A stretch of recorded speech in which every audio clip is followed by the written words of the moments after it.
There are moments in human history when the universe whispers, and we are left wondering whether we truly heard it, or if we only imagined the sound. Moments when the fabric of reality seems to ripple, just slightly, just enough to make us question everything we thought we understood about our place in the cosmos.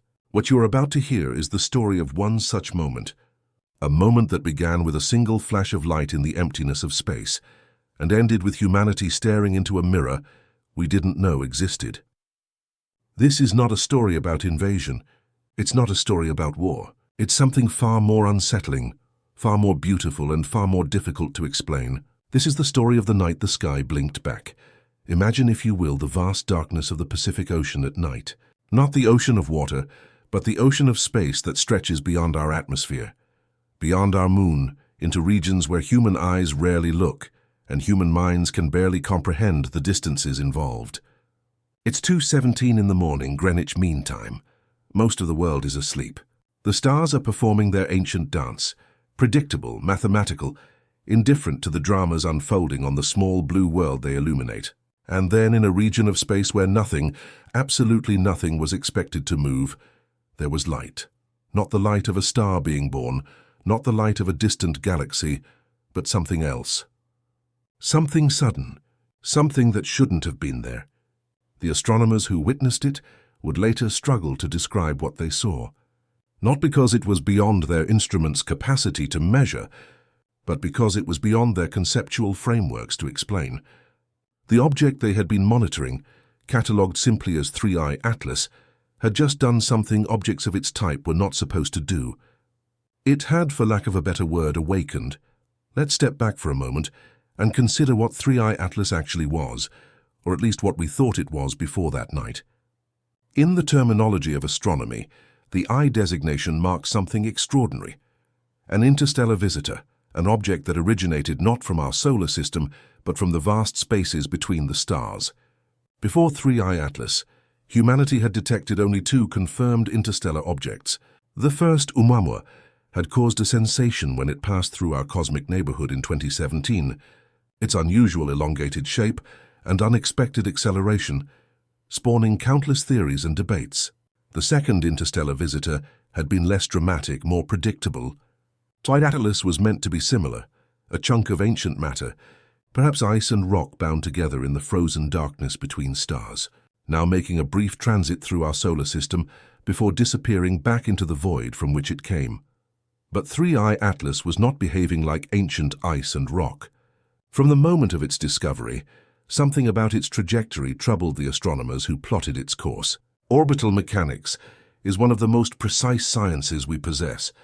We can predict the movement of celestial bodies with such accuracy that we can land spacecraft on comets millions of miles away, calculating gravitational influences and momentum transfers with exquisite precision.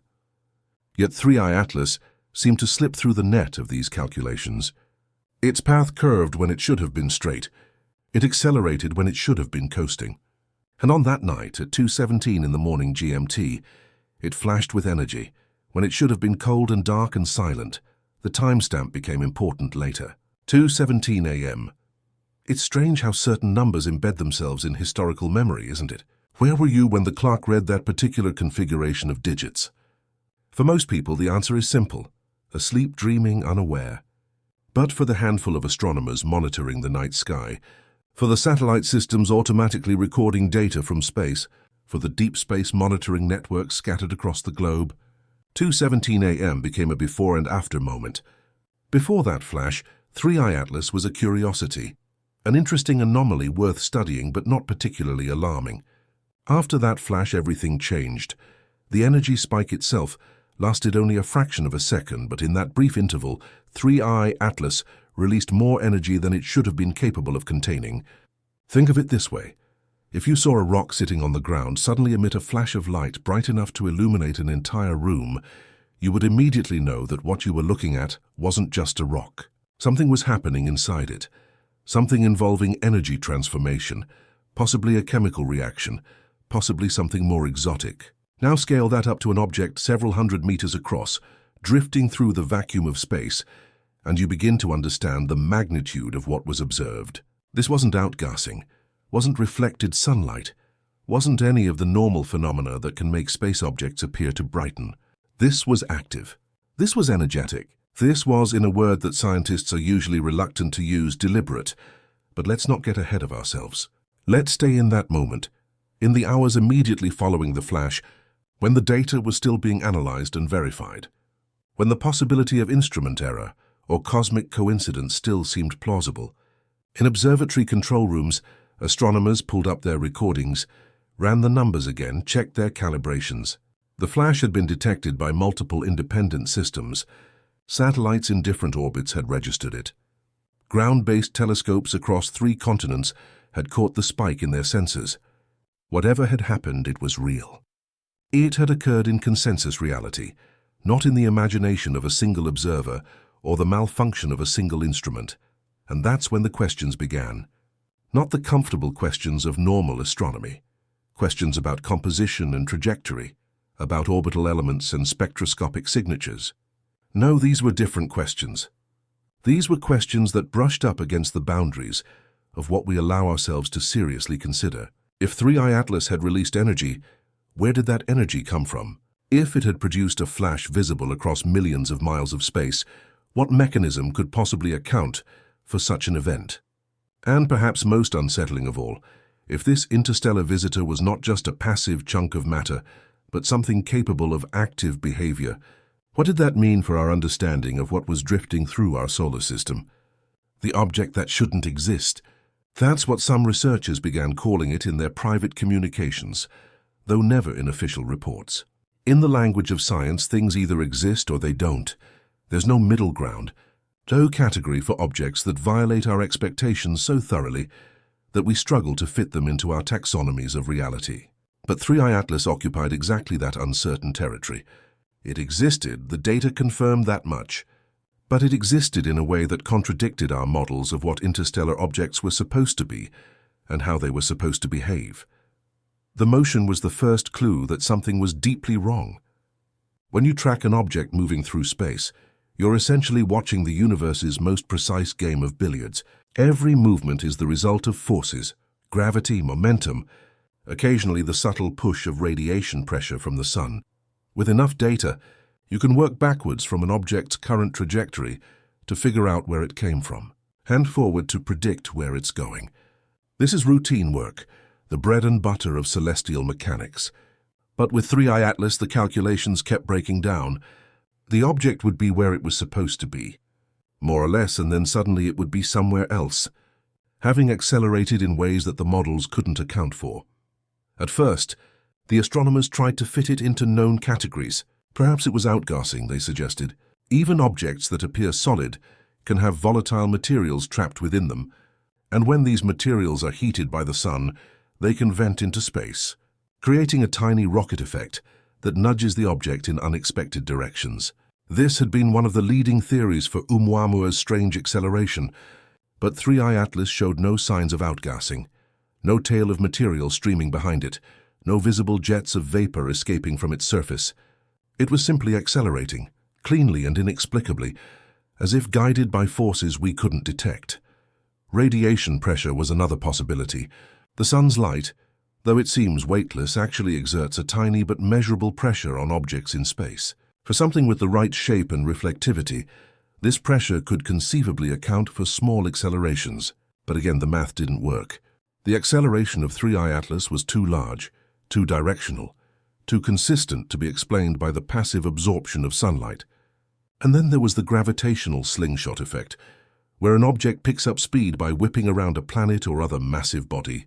But 3I Atlas hadn't passed close enough to anything large enough to account for its velocity changes. Every conventional explanation was tried and found wanting, so the object hovered, both literally in space and figuratively in our understanding, between science and speculation. It was real enough to measure, but inexplicable enough to disturb. And in that gap between what we could observe and what we could explain, other possibilities began to creep in. Possibilities that most scientists refused to voice in public, but couldn't entirely dismiss in private. What if the acceleration wasn't the result of natural forces? What if 3I Atlas wasn't simply drifting through our solar system, but navigating it? High above the Pacific Ocean, Rising from the big island of Hawaii like a bridge between earth and sky, stands Mauna Kea. At nearly 14,000 feet above sea level, its summit exists in a realm of thin air and crystalline darkness, where the atmosphere is so clear and so stable that astronomers have built some of the most powerful telescopes on Earth to take advantage of the viewing conditions. On a clear night, standing at the summit of Mauna Kea is like standing at the edge of space itself. The stars don't twinkle here. They burn with steady, unwavering light, and the Milky Way stretches across the sky like a river of diamond dust. It was here, in the domes and observatories clustered at the summit, that some of the most intensive monitoring of 3I Atlas took place. Teams of astronomers established a nightly surveillance protocol, dedicating telescope time to tracking the object, gathering every scrap of data they could extract from the light it reflected and the way it moved against the background stars. Night after night, as the great telescopes swiveled and focused, as computers processed gigabytes of imagery and spectroscopic data, a picture began to emerge. And it was not a comfortable picture. The electromagnetic pulses were detected on the fourth night of intensive monitoring. They were faint, right at the edge of detectability, and at first they were dismissed as interference, perhaps from the electronics of the telescope itself or from radio transmissions bouncing around the mountain. But they persisted, and more importantly, they had structure.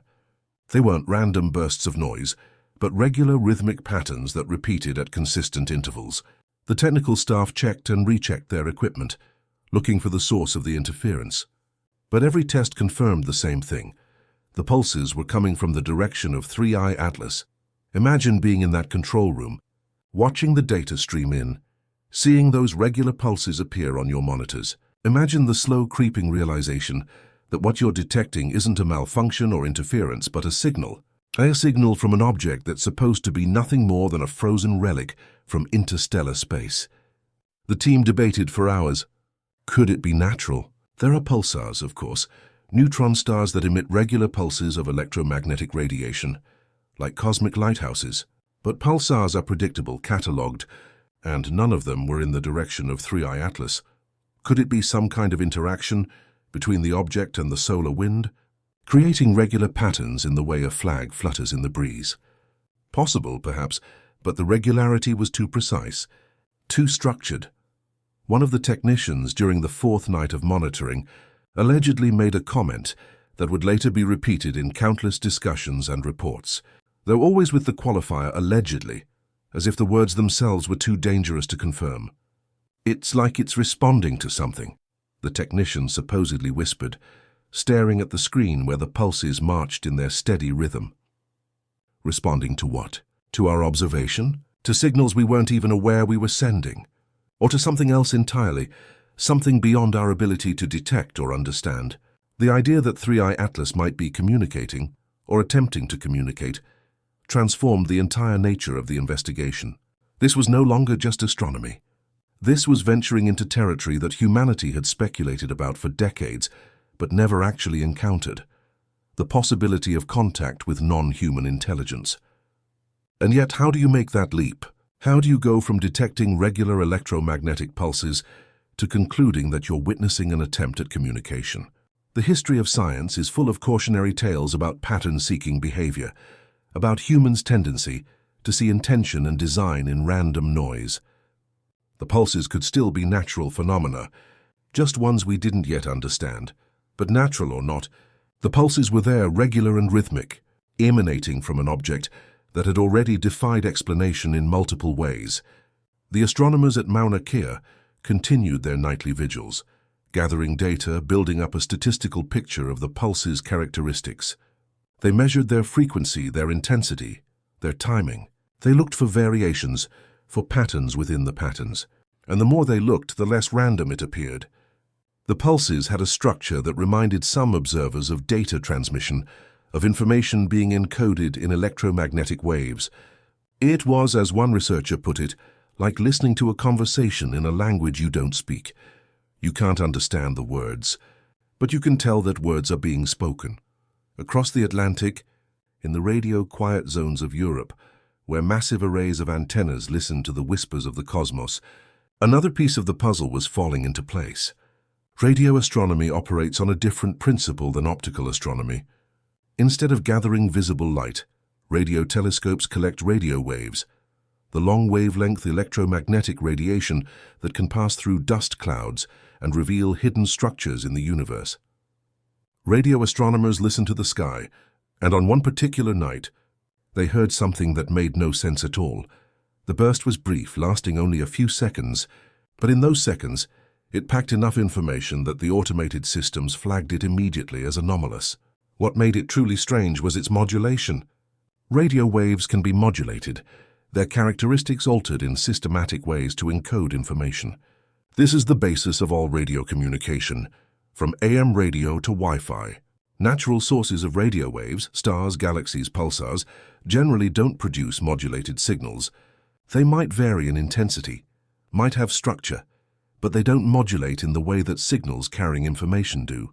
The burst detected by the European array was modulated, not heavily, not in an obvious way that screamed artificial transmission, but enough that it fell into an uncomfortable middle ground between clearly natural and possibly artificial, and it was aligned with 3 Atlas. The coordinates matched. The timing matched.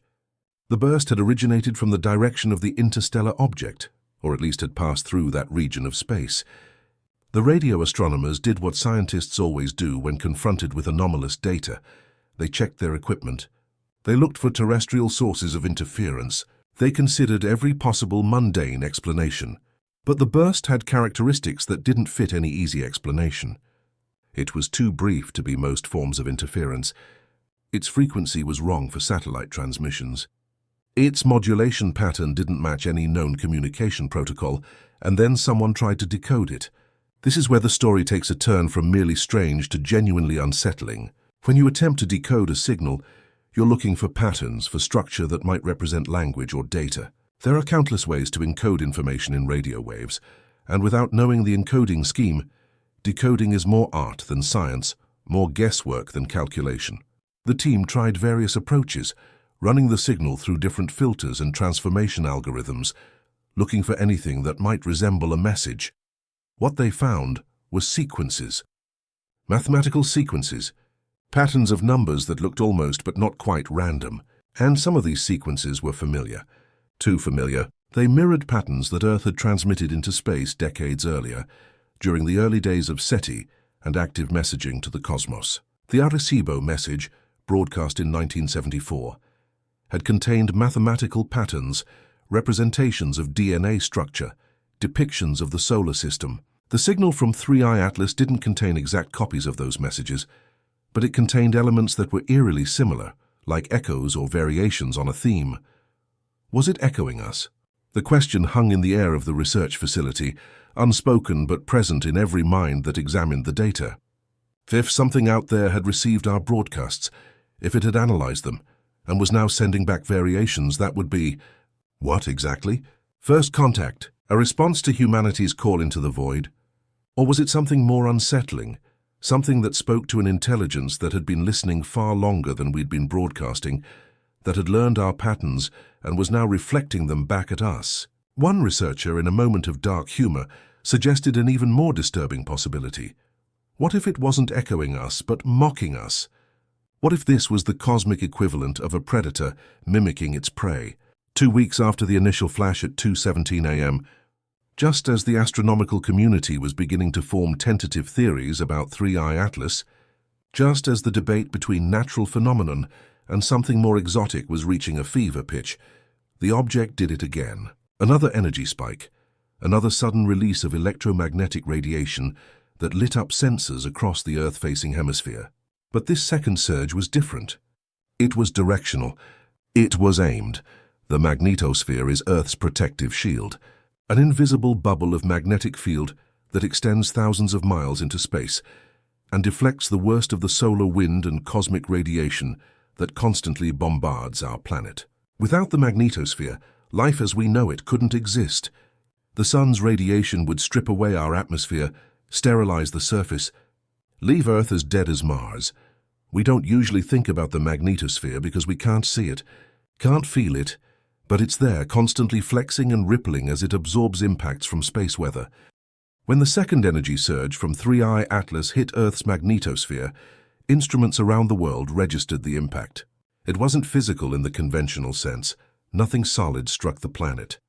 But the wave of electromagnetic energy that washed over Earth's magnetic field created disturbances that cascaded through our technological infrastructure in ways that were both subtle and deeply alarming. Satellites briefly went offline, their systems overwhelmed by the unexpected influx of energy. Communication links stuttered and dropped. And most strangely, deep-sea cables, the fiber-optic arteries that carry internet traffic across the ocean floors, reported simultaneous disruptions at points separated by thousands of miles. The official response from space agencies was swift and reassuring. Solar interference, they announced. Nothing unusual, just a normal space weather event that happened to coincide with other system anomalies. Never mind that the sun was in one of its quietest phases, showing minimal activity. Never mind that solar events don't typically create the kind of synchronized, global disturbances that had been observed. The message to the public was clear. Remain calm, everything is under control. There's nothing to worry about. But behind closed doors, in secure facilities where the full scope of the data was being analyzed, the response was very different. Internal memos began circulating, flagged with security classifications that ensured they would never appear in public databases. Meetings were convened, experts were summoned, and quietly, without any public announcement, resources began to be redirected toward understanding what 3I Atlas actually was and what it was doing. The code name for this effort was Project Echo, though the reasoning behind the name was never made entirely clear. Was it because the object seemed to echo our own transmissions? Or was it because what was happening now was merely an echo of something much larger, a first ripple from a stone dropped in distant waters? Project Echo brought together specialists from fields that rarely intersect. Astronomers and physicists, obviously, but also military analysts, cybersecurity experts, communications specialists, even anthropologists and linguists. The scope of the project suggested that someone, somewhere in the chain of command, was taking very seriously the possibility that 3I Atlas represented not just an astronomical anomaly, but a potential contact scenario, or worse, a potential threat scenario. Documents that would later leak to the public, their authenticity never fully confirmed, but never successfully debunked, painted a picture of controlled panic. Not the kind of panic that leads to chaos, but the kind that leads to rapid, coordinated action by people who are trained to respond to crises. The object's trajectory was being analyzed, not just by astronomers, but by military tracking systems, normally reserved for monitoring ballistic missiles and orbital weapons platforms. And what those systems revealed was deeply disturbing. 3I Atlas wasn't just moving through our solar system. It was, according to the analysis, scanning Earth's magnetic grid. The energy pulses it was emitting weren't random, or even primarily aimed at the planet itself. They were tracing the lines of Earth's magnetic field, mapping them, measuring them, as though cataloging the structure of our protective shield. It was like watching someone methodically testing the locks on your doors and windows, not yet attempting to enter, but clearly assessing the defenses. If this analysis was correct, then the second energy surge took on a much more ominous character. It wasn't an attack in the conventional sense. Nothing was destroyed, no one was harmed. But it was a probe, a test of how Earth's technological infrastructure would respond to electromagnetic stress. And the fact that it had caused disruptions, however brief and contained, suggested that whoever or whatever was controlling 3I Atlas had learned something valuable from the experiment. They had learned that Earth's systems were vulnerable. Officially, nothing unusual was happening. The news carried brief reports about solar activity and satellite anomalies, the kind of minor technical stories that get buried in the back pages and forgotten within a day. Life continued as normal. People went to work, came home, watched television, browsed the internet, utterly unaware that somewhere above their heads something was methodically studying their world. And perhaps that was the right decision. What would panic accomplish? What would be gained by telling 7 billion people that an object of unknown origin was behaving in ways that suggested intelligence and intent? But unofficially, among those read into Project Echo, Among the scientists and analysts who were seeing the full picture, something had already begun. Not an invasion, not in any conventional sense, but a contact event perhaps, an observation, a study. Earth had been noticed, and whatever was doing the noticing was patient, methodical, and disturbingly thorough. The question that kept recurring in classified briefings and late-night discussions was simple but terrifying.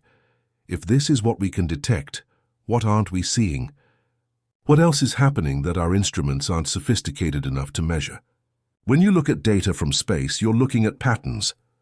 Light curves, spectroscopic lines, radio emissions, all of these are at their core patterns that we interpret through the lens of physics and mathematics. And sometimes patterns emerge that are so geometric, so precise, that they challenge our assumptions about what's natural and what's designed. The infrared data from 3i Atlas revealed exactly this kind of pattern. Infrared astronomy sees heat, or more precisely, the electromagnetic radiation that warm objects emit in wavelengths longer than visible light. When the specialized infrared telescopes were pointed at 3i Atlas, they detected something that the optical astronomers had missed. The object was emitting structured bursts of infrared radiation in geometric patterns. Not random fluctuations in temperature, not the kind of heat distribution you'd expect from a rotating body being unevenly heated by the sun, but deliberate geometric shapes. Triangles specifically, triangular formations of heat or energy sources, on or within the object, rotating in sequence like the lights on a marquee. To understand why this is significant, you have to understand how unusual geometric patterns are in nature. Nature loves certain shapes, spheres, spirals, hexagons. These shapes emerge from the fundamental physics of how matter and energy interact. Planets are spheres because gravity pulls equally in all directions. Galaxies are spirals because of angular momentum and rotation. Snowflakes form hexagons because of the crystalline structure of ice. These patterns are beautiful. But they're also explainable, predictable. The inevitable result of natural laws working on matter over time. Triangles, especially precise triangular formations, are different. They're not a shape that emerges naturally from most physical processes. When you see precise triangular patterns, especially patterns that rotate and sequence, you're seeing something that suggests organization, structure, possibly design. Some of the physicists analyzing the infrared data compared it to data compression algorithms, the way information is packaged and transmitted efficiently. Others saw a language, a way of encoding meaning in geometric relationships. The more philosophical members of the team pointed out that mathematics itself is a kind of language, one that any technological civilization would necessarily develop. And geometric shapes are mathematical concepts made visible. But the orthodox physicists pushed back hard against this kind of interpretation. They warned about anthropomorphization, about the human tendency to see pattern and meaning in random data, to project our own concepts of communication and intelligence onto phenomena that might have perfectly natural, if not yet understood, explanations. This is a valid concern. The history of astronomy is littered with examples of observations that seemed artificial or designed, until better understanding revealed natural causes. Pulsars, when first discovered, were briefly considered as possible alien beacons, until we understood that they were rapidly rotating neutron stars.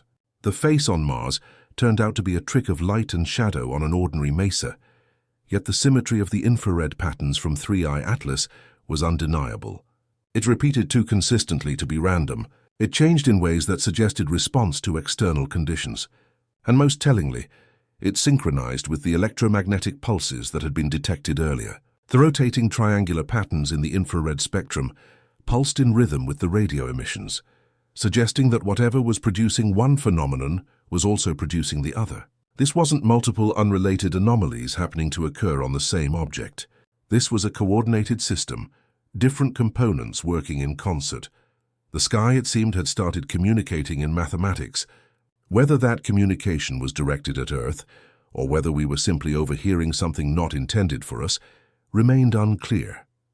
But the idea that 3i Atlas was not just an object but a system, possibly even a machine, was becoming harder to dismiss as wild speculation. The data supported it, the patterns demanded it. And if it was true, then every assumption about what was happening needed to be reconsidered. We weren't observing a natural phenomenon. We were being shown something. But shown what and by whom and for what purpose? Beneath the Pacific Ocean, in the cold darkness miles below the surface where no sunlight penetrates and the pressure would crush an unprotected human instantly, there exists a network of sensors that listen to the secret sounds of the deep. These hydrophones, as they're called, were originally deployed during the Cold War to track submarines, but they've since found new purpose in science, detecting whale songs, monitoring underwater volcanic activity, even picking up the sounds of icebergs calving in the far Antarctic. The ocean, it turns out, is not silent. It's full of sound, from the biological to the geological, a constant background chorus that researchers have been cataloging for decades. When the submarine sensors began picking up low-frequency sounds that synchronized with the pulses from 3I Atlas, the first reaction from the NOAA researchers monitoring the data was confusion. Why would an object in space produce sounds detectable underwater? Sound doesn't travel through the vacuum of space. The physics didn't make sense. But as they analyzed the timing more carefully, they realized that the sounds weren't coming from space. They were coming from the ocean itself, from the deep water of the Pacific. And they were pulsing in perfect synchronization with the electromagnetic emissions from the interstellar object millions of miles away. The correlation was too precise to be coincidence. Sound waves were appearing in the ocean at the exact moment that radio waves were being emitted by 3I Atlas, as though one was triggering the other, or as though both were being triggered by some third factor that the researchers couldn't detect. Teams from NOAA and several private oceanographic research firms attempted to create correlation models, trying to find a mechanism that could explain how an object in space could influence sound propagation in Earth's oceans. The models failed. There was no plausible physical connection, no known force that could link the two phenomena, and yet the correlation persisted. Every time 3I Atlas pulsed, the ocean sang.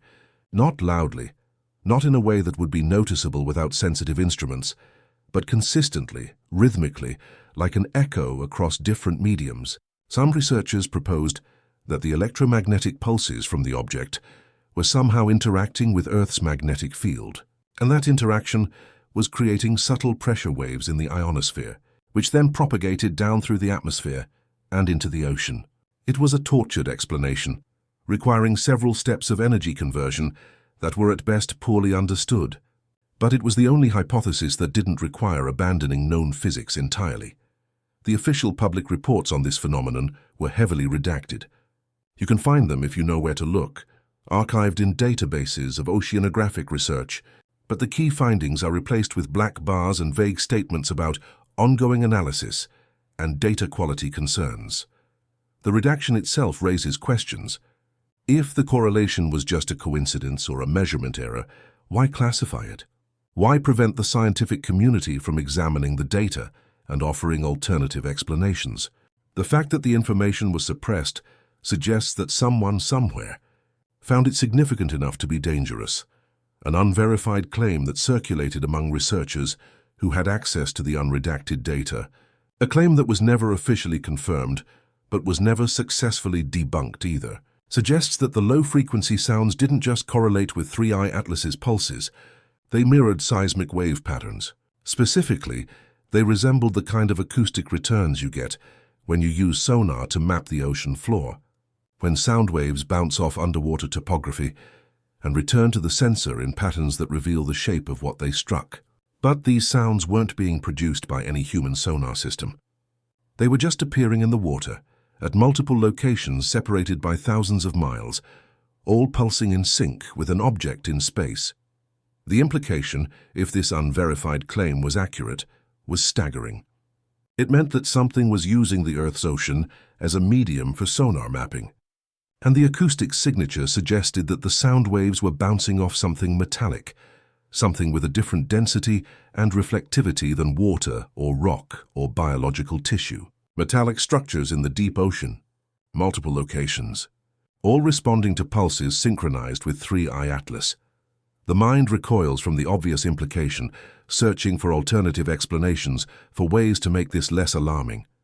Perhaps it was undersea volcanic activity, superheated water interacting with mineral deposits, in ways that created metallic acoustic signatures. Perhaps it was classified military equipment, submarines or sensors, that the oceanographic researchers didn't know about. Perhaps. But for those who had access to all the data, who could see the full picture of what was happening in space and in the ocean simultaneously, the alternative explanations felt increasingly like wishful thinking. Something was coordinating activity across multiple domains: space, magnetosphere, ocean. Something was mapping Earth in ways that went far beyond passive observation. And whatever that something was, it had components or capabilities both above and below, in the void and in the deep, surrounding the planet in a way that suggested preparation, coordination, possibly even strategy. Science thrives on data. Theories come and go, interpretations shift, but data is supposed to be permanent, the bedrock foundation upon which all understanding is built.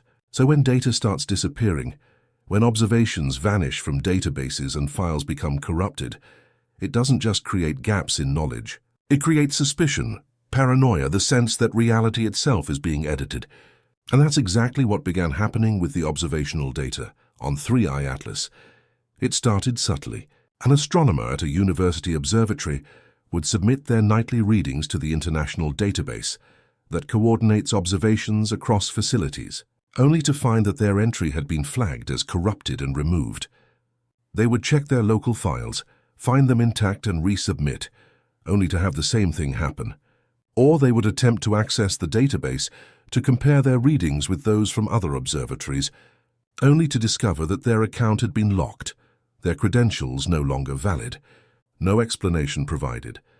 Imagine the disquieting feeling of discovering that machines had been watching something approach, that they had been quietly noting its presence in their digital logs, while humans went about their daily lives, completely unaware. The warnings were there, archived in databases that no one thought to check because there was no reason to suspect anything unusual was coming. This raises a question that cuts to the heart of how we understand our place in the universe. How many other things are happening right now, being detected by our automated systems, filed away in databases, waiting for some future event to make us realize we should have been paying attention all along? The algorithms see everything and understand nothing. They process data without context, flag anomalies without knowing why those anomalies matter. But in that very limitation lies a strange kind of power, the ability to notice what our human biases and expectations prevent us from seeing. We think of artificial intelligence as inferior to human intelligence because it lacks understanding, lacks consciousness, lacks the ability to truly know what it's observing. But perhaps that lack of understanding is sometimes an advantage. Perhaps there are truths that can only be seen by eyes that don't know what they're looking for. The machine learning model that detected 3I Atlas didn't know it was detecting an interstellar visitor, didn't know it was witnessing something that would shake humanity's understanding of its place in the cosmos. It simply saw a pattern in the data that matched other patterns it had been trained to recognize. And in doing so, it became the first intelligence on Earth, artificial or otherwise, to sense that something was coming. There's a poetry to that, a strange inversion of how we imagine first contact should happen. Not a dramatic arrival, witnessed by astronomers peering through telescopes, not a radio signal received by attentive scientists, but a quiet flag in a computer system's log file, an algorithmic whisper saying, "Something is wrong here, something doesn't fit," and that whisper was ignored, filed away, forgotten, until weeks later when the flash came, and suddenly everyone was paying attention. How different might things have been if that early warning had been heeded? Would it have changed anything? Or were the events that followed inevitable regardless of how much advance notice humanity had? These questions haunted the researchers who later reconstructed the timeline, who traced back through the data and found all the early signs they had missed. It's a humbling thing, realizing that the information was there, that the warnings existed, but that human attention and human priorities had simply looked elsewhere until it was too late to do anything but watch what happened. Investigations into 3I Atlas's behavior revealed something that added another layer of complexity to an already bewilderingly complex situation. The electromagnetic pulses that the object had been emitting, those regular rhythmic signals that astronomers from Mauna Kea had first detected, were being mirrored by faint energy fluctuations at Lagrange points around Earth. Lagrange points are positions in space where the gravitational forces of two large bodies, in this case, Earth and the Sun, or Earth and the Moon, create stable locations where smaller objects can remain relatively stationary with minimal fuel expenditure.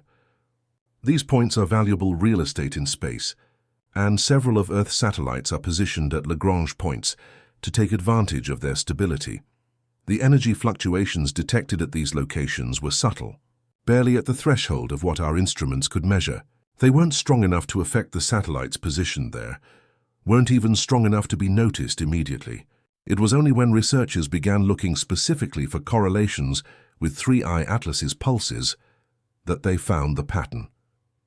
Each pulse from the main object was echoed milliseconds later by a faint energy signature at one or more of the Lagrange points, as though the pulse was being received, processed, and retransmitted by something stationed there. Some researchers speculated these were relays, communication nodes forming a network around Earth. If true, the implications were staggering. It meant that 3I Atlas hadn't arrived alone, or alternatively, that it had deployed smaller components into strategic positions around our planet. Either way, it suggested a level of planning and coordination that went far beyond a simple reconnaissance mission. You don't establish a communications network around a planet unless you intend to stay for a while, unless you need to maintain observation or coordination over an extended period. If true, the object hadn't attacked in any conventional sense. It had established a perimeter, and humanity, for the first time in its history, might be under systematic observation by an intelligence from beyond our solar system. The thought was deeply unsettling in ways that went beyond any immediate physical threat. It touched on primal feelings about privacy, autonomy, the sense of being watched by something you can't see and can't understand. Every human has experienced the discomfort of feeling observed without knowing who's watching or why. Now imagine that feeling scaled up to encompass an entire planet, an entire species, and the observer is something so foreign that you can't even be sure it thinks in ways you would recognize as thought. The satellites at the Lagrange points were examined more carefully. Their systems checked for any signs of tampering or unusual activity. Nothing definitive was found, but there were anomalies, small irregularities in their telemetry, brief moments when their systems had behaved in ways that the engineers couldn't fully explain. Were these anomalies evidence of interference from the hypothetical relay network, or just the normal glitches that occur in complex systems operating in the harsh environment of space? The data was ambiguous, open to interpretation, and in that ambiguity, uncertainty flourished. Some took comfort in the fact that if 3I Atlas had established a network around Earth, it had done so quietly, without disrupting the satellites already positioned at the Lagrange points. That suggested a desire to observe without interfering, to study without destroying. Others found this even more unsettling than an overt attack would have been. An enemy you can see and fight is comprehensible, fits into frameworks of conflict and defense that humans have developed over thousands of years of warfare. But an observer who watches without revealing their intentions, who demonstrates the ability to place technology in positions around your planet without you noticing until after the fact, that's a different kind of threat. One that undermines your sense of security in more fundamental ways. The debate over whether the Lagrange point fluctuations represented an actual network or just coincidental anomalies continued for weeks, with researchers on both sides presenting arguments and counter-arguments. But regardless of which interpretation was correct, one thing had become undeniable. 3I Atlas had demonstrated capabilities that far exceeded anything in humanity's current technological repertoire. Whether through the object itself or through distributed components, it had reached across interstellar distances, had navigated to our solar system, had maneuvered in ways our physics struggled to explain, and had interacted with Earth's electromagnetic environment in ways that suggested either very advanced technology or a very sophisticated understanding of physical principles we hadn't discovered. Yet weeks passed after the initial flurry of activity, and 3I Atlas began to change. The bright pulses that had characterized its behavior during the period of maximum activity grew dimmer, less frequent. The electromagnetic signals that radio telescopes had been tracking with such intensity faded toward background levels. The object's motion, which had been so anomalous and attention-grabbing, became more predictable, following a trajectory that looked more like a normal orbital path influenced by gravity. And momentum rather than whatever. Mysterious propulsion had characterized its earlier behavior. Some interpreted this as victory, though victory over what and through what action was never quite clear. The object was going quiet, going away, returning to the passive state of an ordinary interstellar wanderer, passing through our solar system on its way to wherever interstellar wanderers go. Humanity had been tested, had been examined, and evidently had either passed or failed the test, and now the examiner was moving on. This interpretation brought relief to those who had been frightened by the implications of an active, technologically sophisticated object operating in Earth's vicinity. The crisis, such as it was, seemed to be ending. Life could return to normal. Others took the silence as a prelude, the calm before a storm that hadn't yet broken. In this interpretation, 3i Atlas had completed an initial phase of activity, reconnaissance, data gathering, system testing, whatever you wanted to call it, and was now entering a different phase. The silence wasn't an ending, but a waiting. The object had done what it came to do, or had gathered the information it needed, and now it was pausing, processing, perhaps communicating with something or someone far away, perhaps making decisions about what to do next.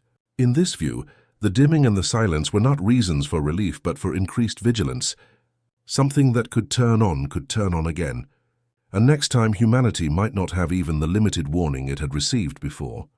The truth, as is often the case with ambiguous situations, probably lay somewhere between these extremes, or perhaps in some entirely different direction that no one had imagined.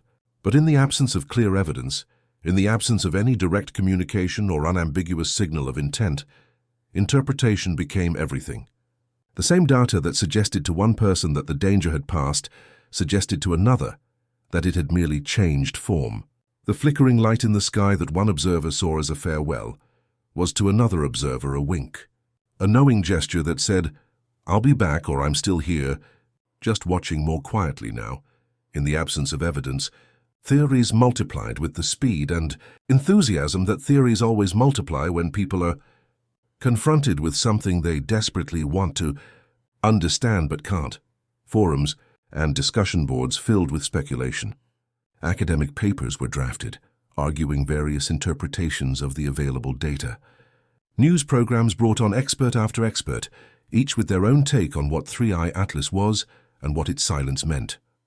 And through all of this, the object itself continued its slow fade, becoming dimmer in telescopes, quieter in radio receivers, less present in the collective consciousness of a species that had briefly had its attention wholly captured by a visitor from the stars. But some people couldn't let it go, couldn't return to the comfortable assumption that we are alone or at least unobserved. For them, 3i Atlas had changed something fundamental about how they experienced reality. The sky looked different now. The stars weren't just distant suns with possibly distant planets. They were places that things could come from, places where intelligence might dwell, intelligence that could reach across the vast empty spaces between stars and touch our world in ways we barely understood. Every meteor, every satellite, every light moving across the night sky carried a question now. Is that ours, or is it something else? Are we alone tonight, or are we being watched? And then came the dreams. It started small, easily dismissed as coincidence or the power of suggestion. In sleep studies being conducted at various universities, studies that had nothing to do with 3i Atlas, that were researching entirely unrelated questions about sleep and consciousness, researchers began noticing something odd. Volunteers who had been exposed to recordings of the signal frequencies from 3i Atlas, who had listened to the electromagnetic pulses converted to audio during waking hours as part of various experiments, began reporting similar dream content. Not identical dreams. Dreams are too personal, too shaped by individual experience and psychology to ever be truly identical between different people. But similar themes, similar imagery, similar emotional tones. Multiple volunteers, in studies being conducted at different institutions in different countries, began describing dreams of lights, not the simple points of light that stars appear as to the naked eye, but complex, moving patterns of light that seemed to carry meaning even if the dreamer couldn't articulate what that meaning was. They described oceans, vast bodies of water under skies that were wrong somehow, that had too many stars or stars in the wrong positions, or sometimes no stars at all but instead a luminous fog that seemed to be watching. They described structures that defied architectural logic, buildings or objects or entities that were simultaneously solid and transparent, near and impossibly distant, that existed in spaces that had more dimensions than the dreamer's mind could fully process, leaving only a confused sense of having seen something that shouldn't exist. At first, the researchers running these sleep studies dismissed it as mass suggestion, the psychological phenomenon where people who are exposed to the same information begin to incorporate that information into their thoughts and dreams. It's well documented that if you tell people to watch for a particular type of dream, they're more likely to have it, or at least to notice and remember it when they do. The volunteers had all been exposed to information about Three-Eye Atlas, had all been participants in studies related to the object's signals, so it would be surprising if those experiences didn't influence their dreams. But the pattern persisted and strengthened. Volunteers who hadn't been told about other people's dreams, who weren't aware that synchronized dream content was being reported, continued to independently describe similar experiences. And the similarity wasn't just in the vague imagery, but in specific unusual details. Multiple dreamers reported a sensation of being underwater, but still able to breathe, of looking up through water toward a light source that was somehow calling to them. Multiple dreamers described a sound that wasn't quite sound, a vibration they could feel in their bones that seemed to be forming words in a language they didn't know, but almost understood. Multiple dreamers woke with a sense of profound sadness, mixed with curiosity, a feeling that they had been trying to communicate with something and had failed, or perhaps had succeeded, but couldn't remember the content of the communication. Psychologists brought in to evaluate this phenomenon noted that it had characteristics of both mass suggestion and something potentially more unusual. The common elements were too specific to be entirely explained by suggestion, especially since many of the dreamers reporting them had been isolated from information about others' experiences. But they were also too vague and symbolic to constitute evidence of any kind of actual communication. Dreams draw on the dreamer's own mental library of symbols and experiences, reshaping them into the strange logic of sleep. Even if something was somehow influencing these dreams, the dreams themselves would still be filtered through individual psychology, making it nearly impossible to extract any clear message or meaning from them. Yet one chilling phrase appeared repeatedly in dream journals that the volunteers were keeping as part of the sleep studies. Not in every dream, not even in most dreams, but often enough to be noted by researchers looking for patterns. The phrase appeared in slightly different forms, sometimes as words heard in the dream, sometimes as a feeling or knowing rather than actual speech, sometimes written in strange script on surfaces within the dreamscape. But the core meaning was consistent across its various manifestations. We saw you first. 3 words that could mean almost anything or nothing.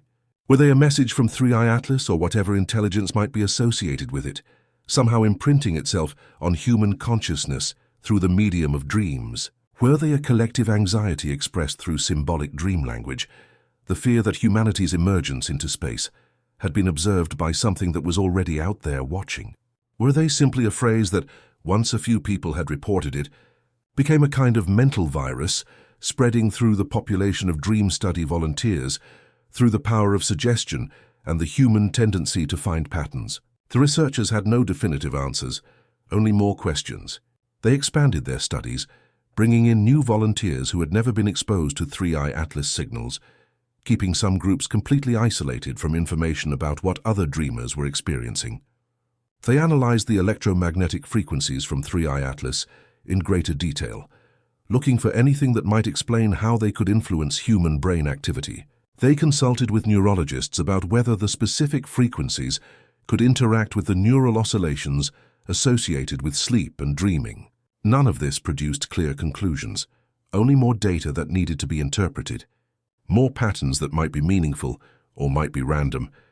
But among the volunteers themselves, among the people who were having these dreams, there was a growing sense of having touched something real, something that existed beyond the normal boundaries of individual consciousness.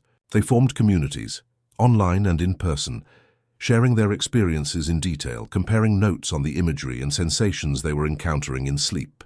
Some found it frightening, a violation of the privacy of their own minds. Others found it exhilarating, a connection to something vast and mysterious, a sense that consciousness might extend beyond the boundaries of individual brains in ways that science hadn't yet discovered. And beneath all the speculation and analysis and debate, beneath all the theories and the skepticism and the wonder, was a simple human question. If something from beyond our world is reaching into our dreams, what does it want? What are we supposed to understand from these fragmentary, symbolic communications? Are we being warned, invited, studied, or simply observed as one might observe an interesting species of insect, with neither malice nor particular concern for the interior life of the observed?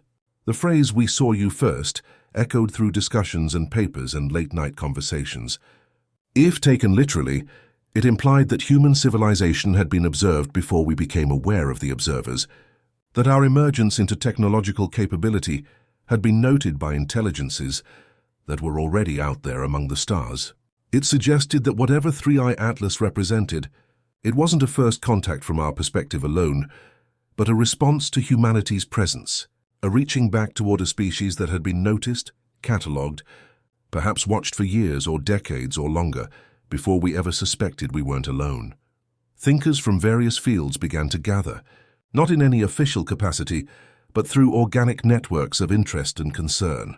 Philosophers who specialized in consciousness and the nature of mind found themselves in conversation with theologians who had spent careers contemplating humanity's place in a cosmos that might contain other intelligences. Scientists who dealt in hard data and empirical measurements found themselves needing to engage with questions that their training hadn't prepared them for. Artists and writers who had spent lifetimes imagining what contact with the unknown might be like discovered that reality, as it so often does, had produced something stranger and more ambiguous than fiction typically allows. What does first contact truly mean if no words are spoken, if no clear message is transmitted?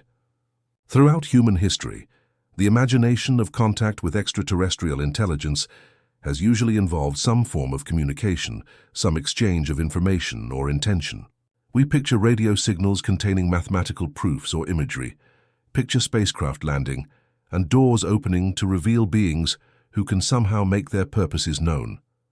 We picture contact as a moment of clarity, a point where the uncertainty ends and we know definitively that we are not alone and what the other intelligence wants or is. But 3i Atlas had offered no such clarity. It had demonstrated unusual behavior, had affected our technology in ways that seemed to show intention, or at least capability, had possibly influenced human dreams in ways that suggested some kind of attempted communication.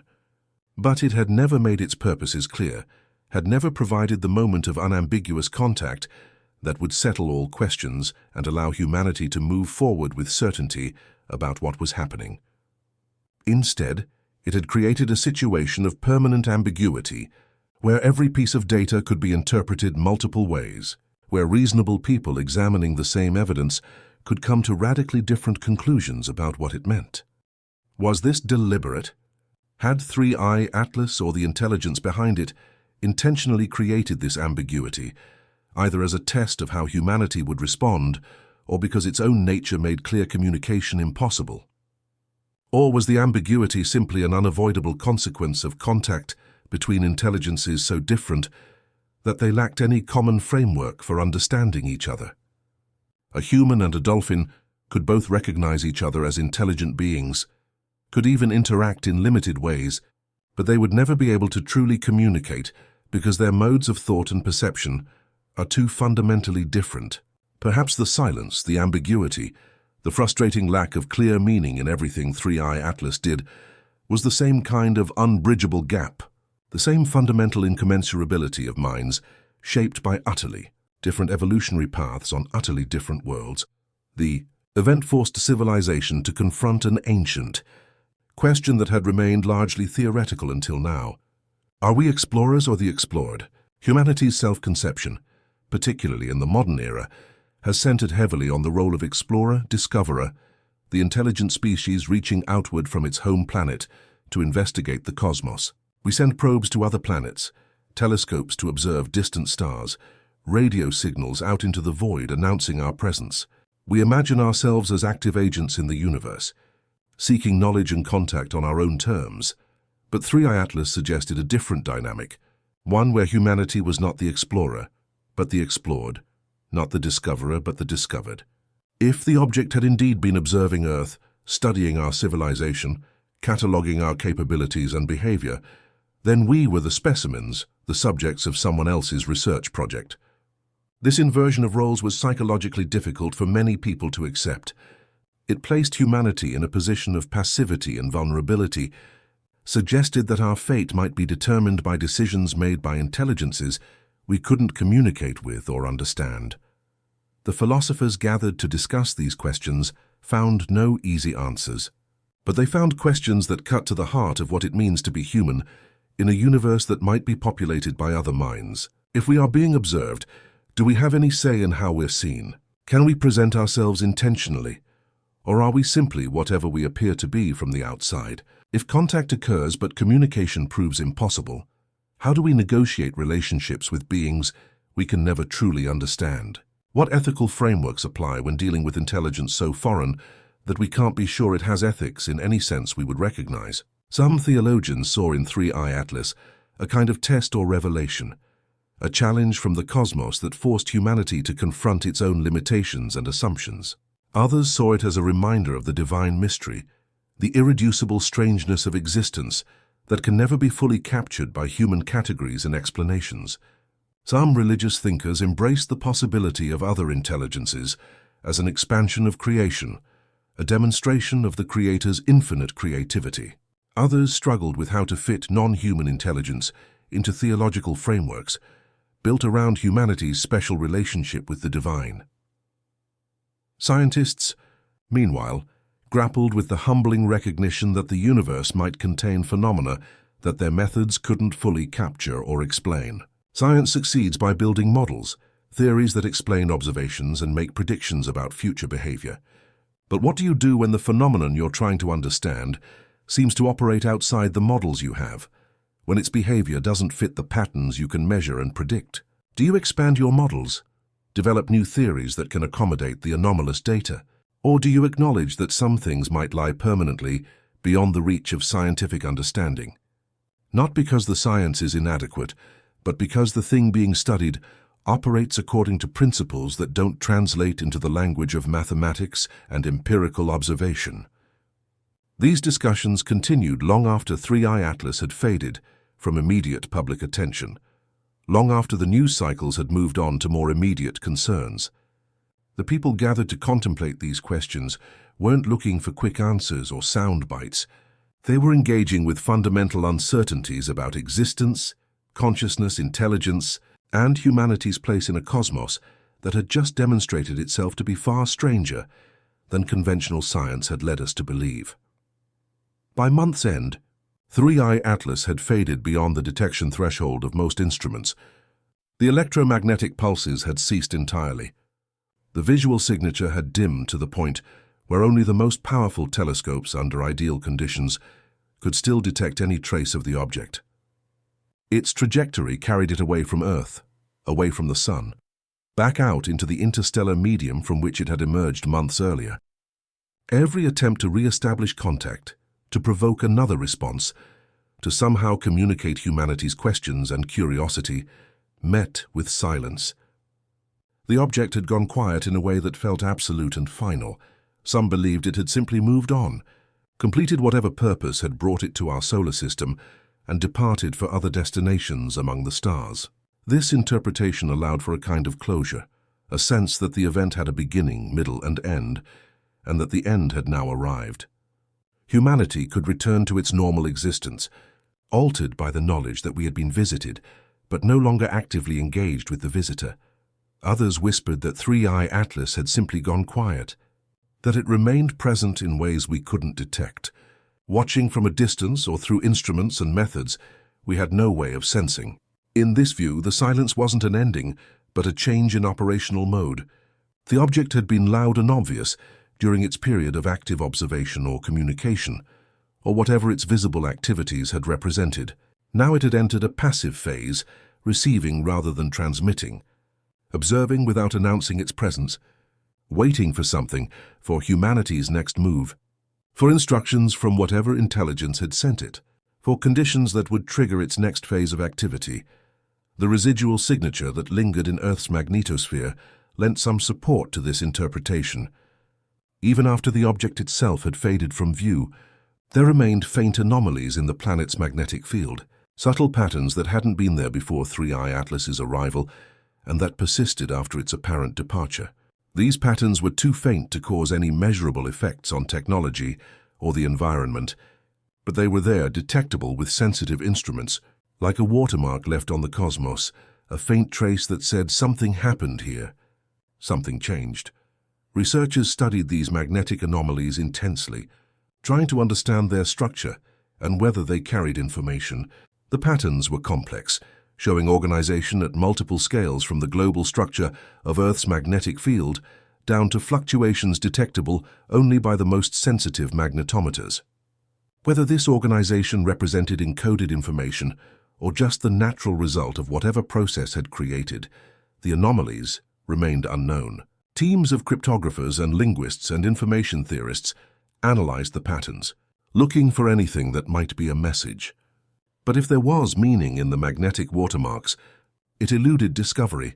Attempts to communicate continued despite the silence. Radio telescopes broadcast messages toward 3I Atlas's last known position, using the same frequencies that the object had emitted during its active phase. The messages were simple at first: mathematical sequences, binary representations of physical constants, the kinds of universal concepts that any technological intelligence should recognize regardless of their origin or nature.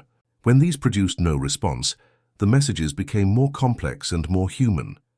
Images of Earth and its inhabitants, recordings of music and speech, attempts to convey not just information, but something of humanity's culture and consciousness. All of this was transmitted into the void with no expectation of immediate response.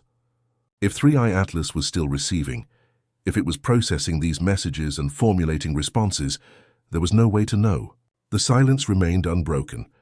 The stars continued their slow dance across the sky, indifferent to humanity's questions and hopes and fears. And gradually, inevitably, attention shifted away from the object that had briefly captivated the world's imagination.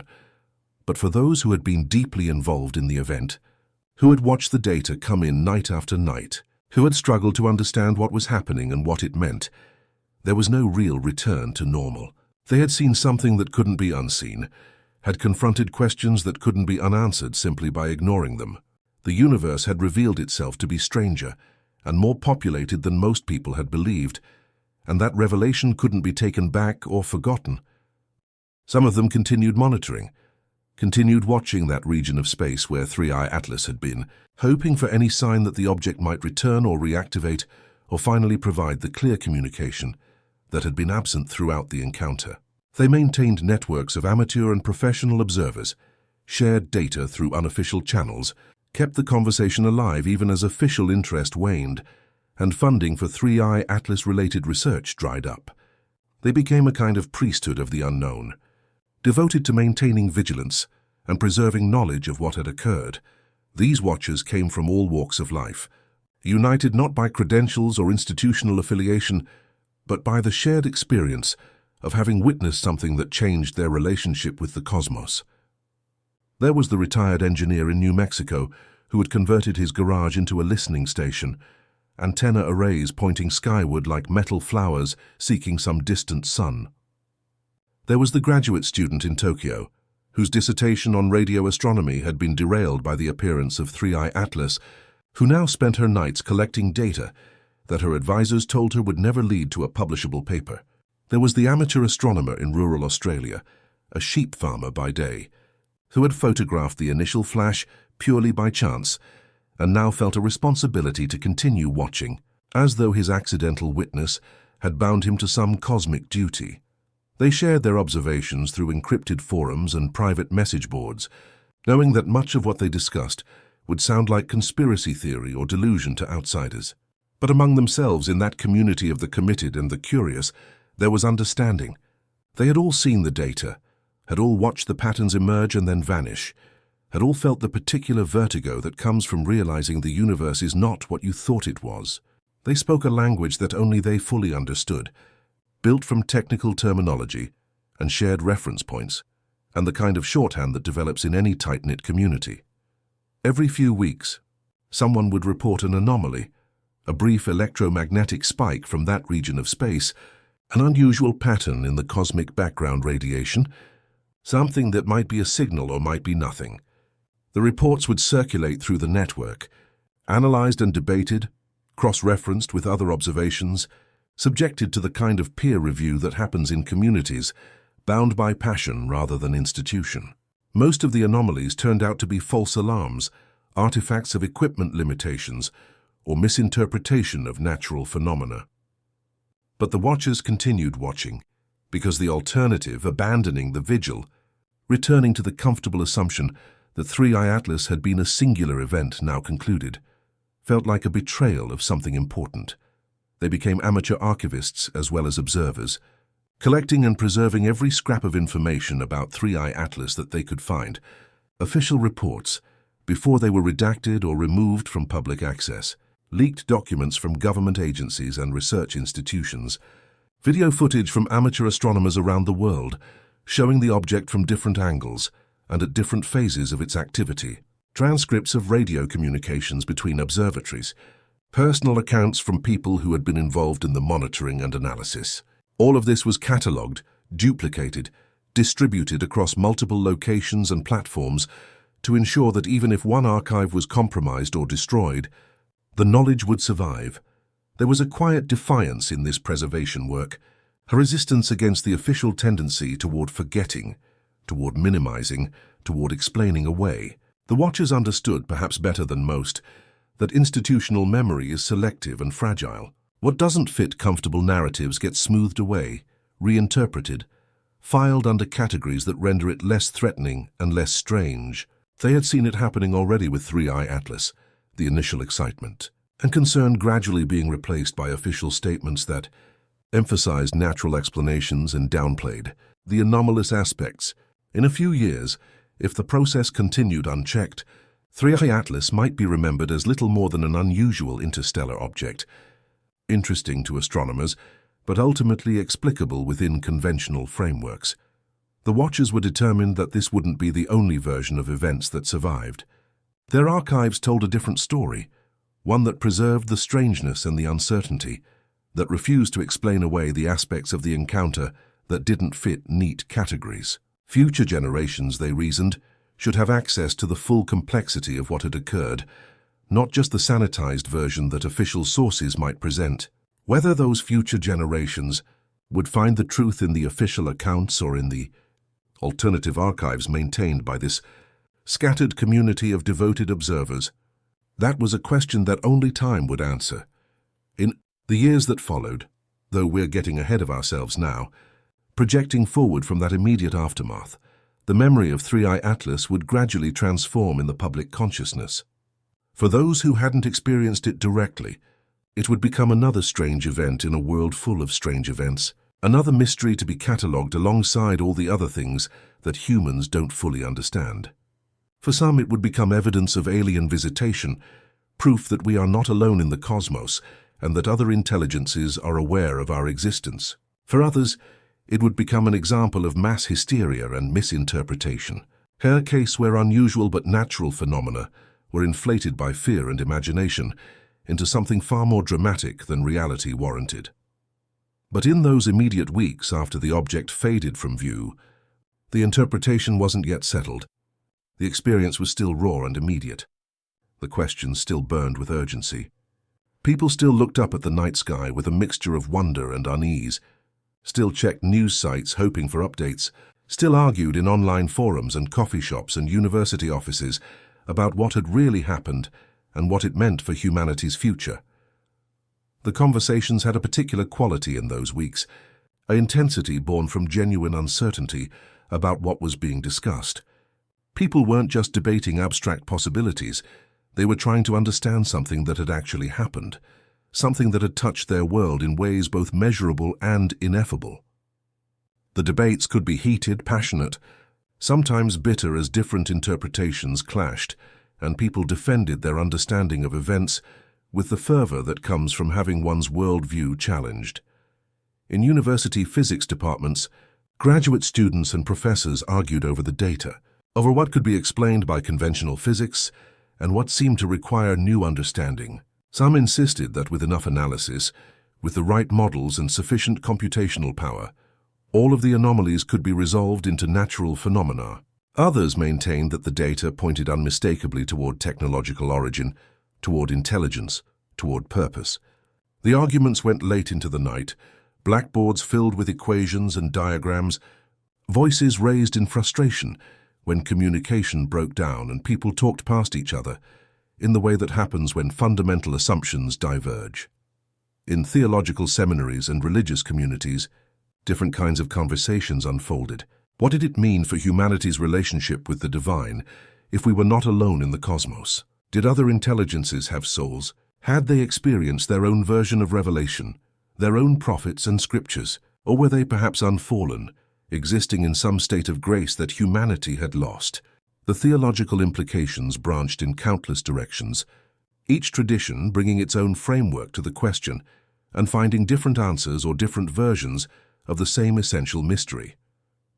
In homes and coffee shops and bars, in the casual conversations of people who weren't scientists or philosophers or theologians, but who were nonetheless affected by the events, the discussions had their own character, less technical, less theoretical, but no less profound in their way. What did it mean for daily life if the stars were watching? Did it change anything about how you should live, what you should value, what you should believe? For some, the answer was no. The revelation of cosmic observation, if that's what it was, changed nothing about the immediate practical concerns of existence. You still had to pay your bills, raise your children, deal with the mundane joys and struggles of human life. For others, something had shifted fundamentally, a reorientation of perspective that made old priorities seem less urgent and opened up new questions about meaning and purpose.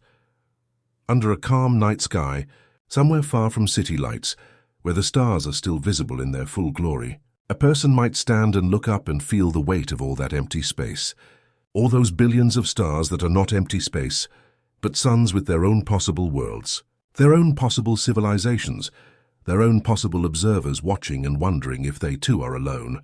The scale of it is crushing and exhilarating simultaneously. The recognition of how small we are, how brief our existence, how limited our knowledge, combined with the pride and wonder of being conscious beings capable of contemplating these vast questions at all.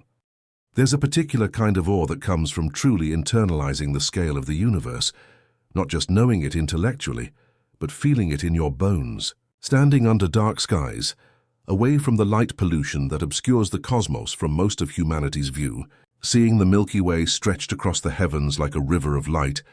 You can begin to grasp how tiny our world is, how improbable our existence. Every star is a sun, and the stars are numberless. Planets orbit most of them. We know that now from decades of astronomical observation. And on what percentage of those planets might conditions exist that could support life? And of those, how many might have produced not just life, but intelligence, consciousness, civilization? The numbers are so large that even conservative estimates suggest we shouldn't be alone. The universe is so vast, contains so many stars and planets, that the conditions that produced life and intelligence on Earth should have occurred countless times elsewhere. And yet, before 3i Atlas, we had never detected clear evidence of other intelligence, never received a message or observed a signal that couldn't be explained by natural phenomena. This absence, this great silence, as some researchers called it, had been one of the great mysteries of astronomy. Where is everybody? If intelligent civilizations should be common, why haven't we heard from them?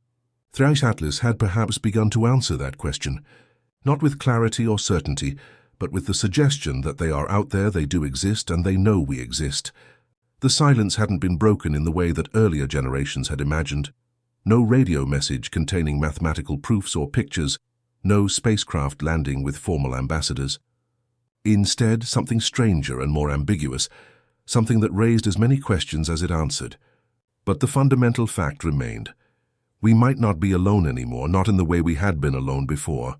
Earth returned to its rhythm, as it always does.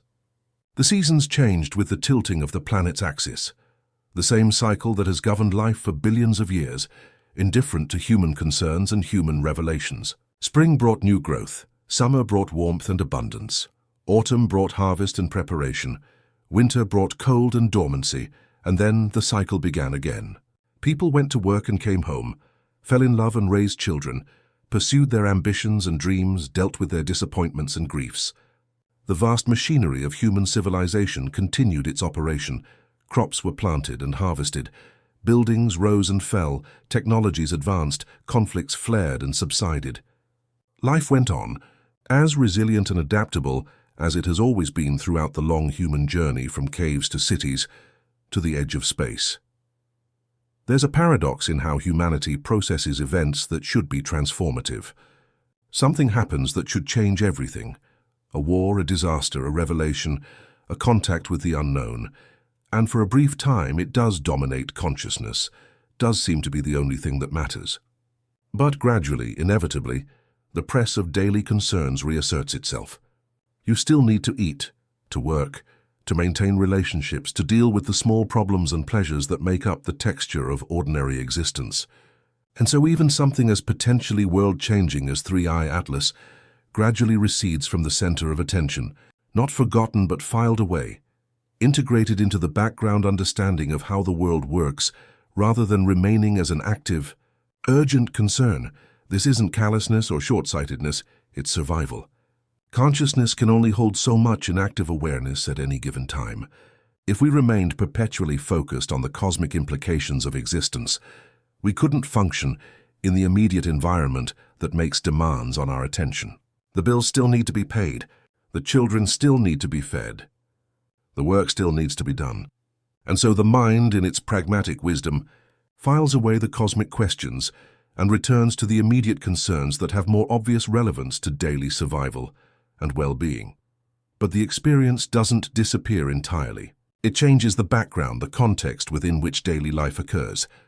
People who had truly internalized the implications of 3i Atlas found that small annoyances bothered them less, that petty concerns seemed less important than they once had. When you've confronted the reality that the universe is stranger and more populated than you believed, that consciousness might be a common phenomenon in the cosmos, that humanity might be observed by intelligences we can't comprehend, the traffic jam or the rude comment or the disappointment at work loses some of its power to disturb your peace. Perspective changes, even if the daily routine remains largely the same. The lights of cities glowed beneath constellations that felt, to those who had paid attention, older and wiser and more watchful than they had before. There was a new quality to the night sky for those who knew to look for it, a sense of presence or possibility that hadn't been there before 3i Atlas. Or perhaps it had always been there, and we simply hadn't noticed, hadn't been paying attention, hadn't had our awareness open to the reality that the void isn't empty, and we might not be alone in our contemplation of the cosmos. Cities are places of light, human light, artificial illumination that pushes back the darkness and allows civilization to function around the clock. But that light comes at a cost. It obscures the stars, creates a dome of brightness that makes the cosmos invisible to urban dwellers. Most of humanity now lives under these domes of light, separated from direct perception of the wider universe, seeing at most a handful of the brightest stars and planets, rather than the thousands that are visible under truly dark skies. We have, in a sense, created our own enclosed world, bright and busy and cut off from the cosmic context that earlier generations experienced every night. But even in cities, even under light-polluted skies, those who knew what they were looking for could sense something different. The few visible stars seemed to carry more weight, more significance. The moon in its phases seemed less like a familiar neighbor and more like a reminder of the larger cosmic environment we inhabit. The satellites passing overhead, visible as moving points of light if you knew when and where to look, became reminders of humanity's tenuous reach into space and of how much further the reach of whatever sent 3i Atlas must extend. Some people, after the events surrounding 3i Atlas, made efforts to escape the light pollution, to travel to dark sky preserves or remote locations where the cosmos could be seen more fully. They wanted to see what they had been missing, to experience the universe more directly, to stand under the weight of all those stars and feel small and connected simultaneously. These pilgrimages to darkness became more common in the months after 3i Atlas faded from view, as though people needed to confirm for themselves that the universe was really out there, really as vast and full of possibility as the events had suggested. Whatever 3i Atlas was, probe, vessel, messenger, observer, or something beyond any of these categories, it had changed something fundamental about humanity's perception of the universe. We had sent our own probes to other worlds, had broadcast our radio signals out into space, had announced our presence and our curiosity. We had imagined ourselves as the ones reaching out, the ones initiating contact, the active agents in any cosmic conversation. But 3i Atlas had demonstrated that we might have been observed long before we were ready to observe back, that our signals might have been received and analyzed and responded to by intelligences we didn't know existed. This inversion was psychologically significant in ways that went beyond the immediate question of whether we were alone. It touched on deep human needs for agency and control, for being the subject of our own story, rather than the object of someone else's. Throughout history, humanity has told itself stories of exploration and discovery, of venturing into the unknown and bringing back knowledge. We are the explorers, the discoverers, the ones who push the boundaries and make contact with what lies beyond our previous understanding. This self-image is central to how we think about ourselves, especially in the modern era, where science and technology have extended our reach far beyond what earlier generations could have imagined. But what if we aren't the explorers? What if we're the discovered, the ones being explored, the subjects of someone else's investigation? The roles reverse, and suddenly we're in a position of much less power and agency. We're waiting to be contacted rather than initiating contact. We're hoping to be deemed worthy of further interaction rather than deciding for ourselves whether and how to proceed. We're wondering what impression we've made rather than forming our own impressions of the other. This reversal is uncomfortable, even threatening, because it places us in a passive, vulnerable position. The question that lingered, that kept some people awake at night staring at the ceiling and wondering, was simple in its formulation, but profound in its implications. What do they know about us? If 3i Atlas had indeed been studying Earth, gathering data about our civilization, perhaps reporting back to some distant intelligence, what picture of humanity had emerged from that study? How do we appear from the outside, to observers who don't share our history or psychology or values? Are we interesting, dangerous, primitive, worthy of contact? Better left alone. Every civilization looks different from the inside than from the outside. We know ourselves through our intentions, our values, our self-understanding. We tell ourselves stories about who we are and what we stand for. But an outside observer wouldn't have access to those stories, wouldn't share the frameworks of meaning that we use to interpret our own behavior. They would see only what we do, not what we think we're doing or why we think it matters. And what we do, viewed from the outside without the softening filter of self-justification, might look very different than we would like to imagine. An alien observer studying Earth would see a planet dominated by a single species that has, in the blink of an evolutionary eye, spread across every available surface and begun to dramatically reshape the environment. They would see that species dividing itself into competing groups, engaging in periodic conflicts that range from economic competition to organized violence.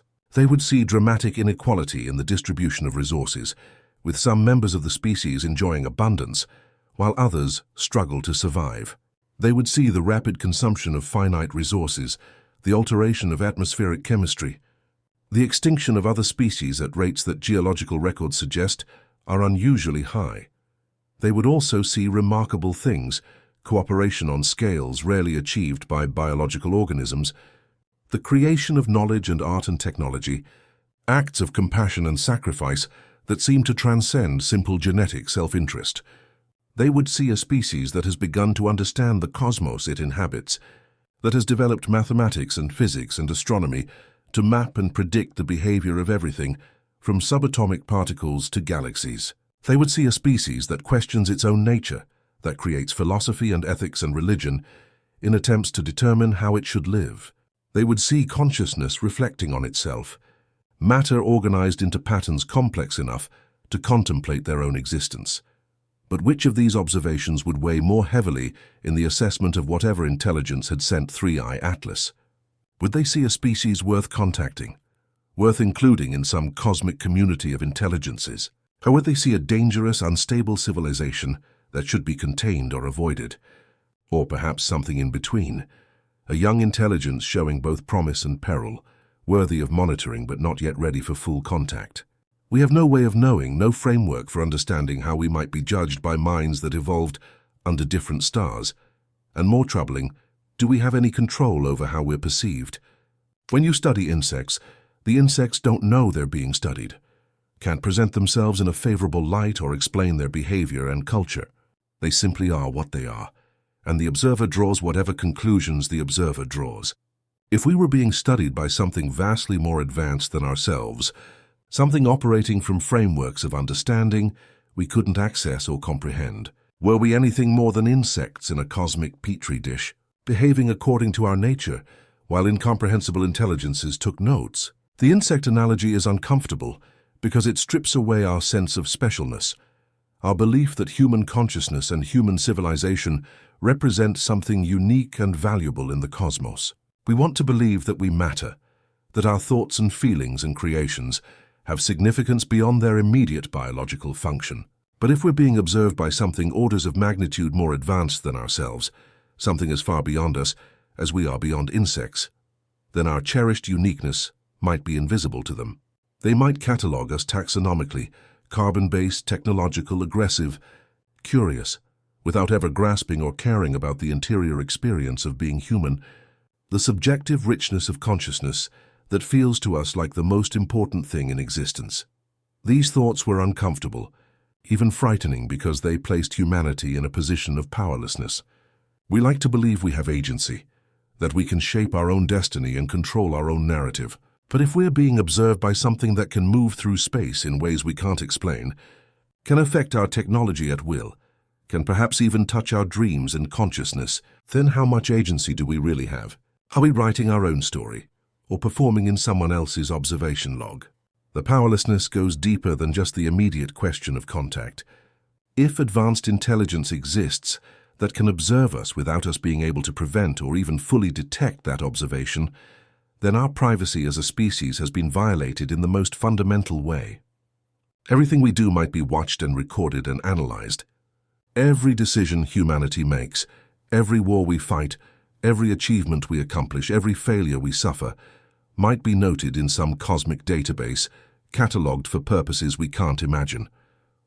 The sense of being watched, of having no privacy even on a planetary scale, feels deeply unsettling in ways that mirror our individual discomfort with surveillance and observation.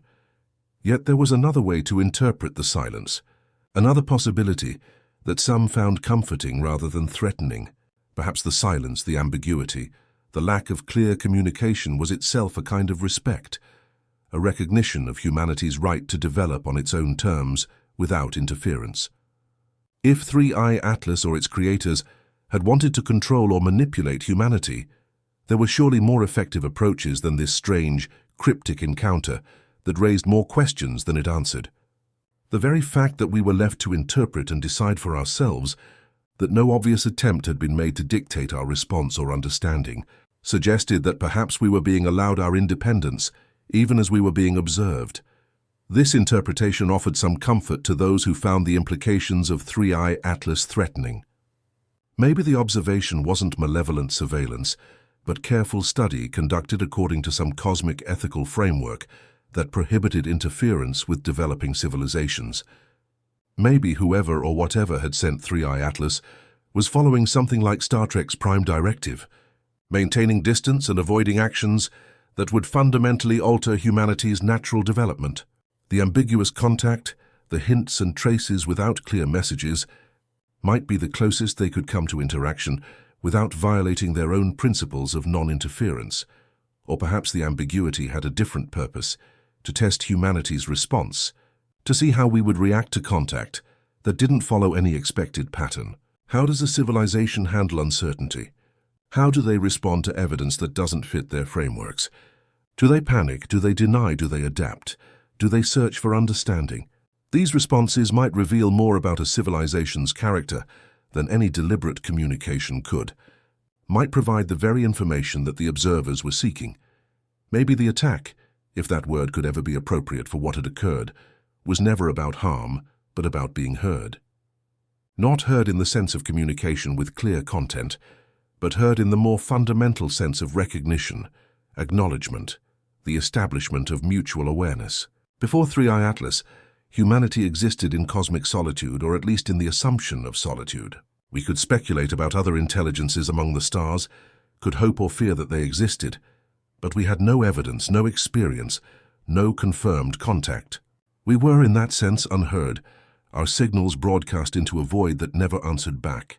Our existence known only to ourselves. There's a particular loneliness in shouting into emptiness and receiving no response.